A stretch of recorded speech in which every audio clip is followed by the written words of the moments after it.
So what's up mga free? What's up?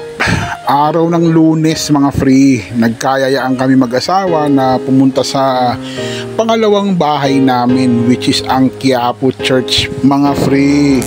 Ayun na nga mga free, ma-share ko lang sa inyo no, ang Quiapo Church talagang napakamahiwaga, lalo na at kung ikaw ay totoong naniniwala at talagang nagtitiwala sa kanya mga free.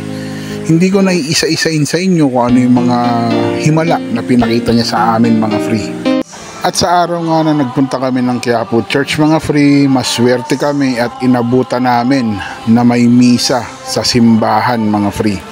At syempre, kailangan after ng misa, hindi po pwede na hindi kami dadalaw sa pahalik mismo mga free.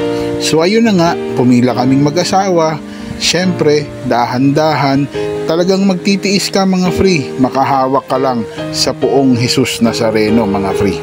Alam mo yung sinasabi ko mga free, iba talaga yung pakiramdam ng mismong araw na yun na mahawakan mo kahit ang paalang ng Jesus Nazareno mga free. Hindi ko naman sa nilalahat wala akong gustong iparating, wala rin akong gustong ibig sabihin, basta ang akin ang sarili kong pananaw mga free.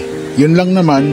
Alam nyo mga free, iba talaga kasi ang pinaramdam at ipinakita sa amin ng Poong Jesus Nazareno. Kaya nga talagang naging deboto kaming mag-asawa.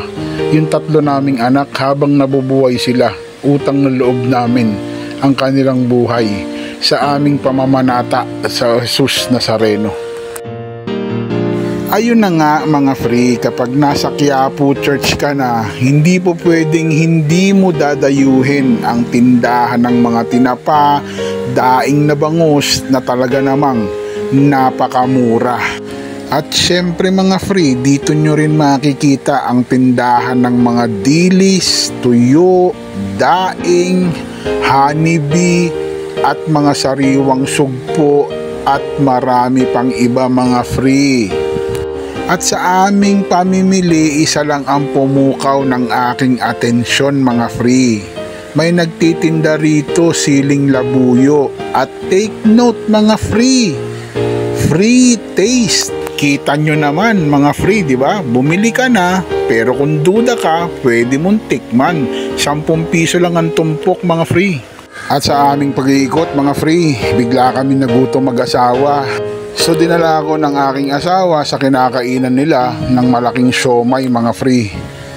50 pesos, 5 piraso. Hindi ka nalugi. Kita nyo naman kung gaano kasarap ang siomay.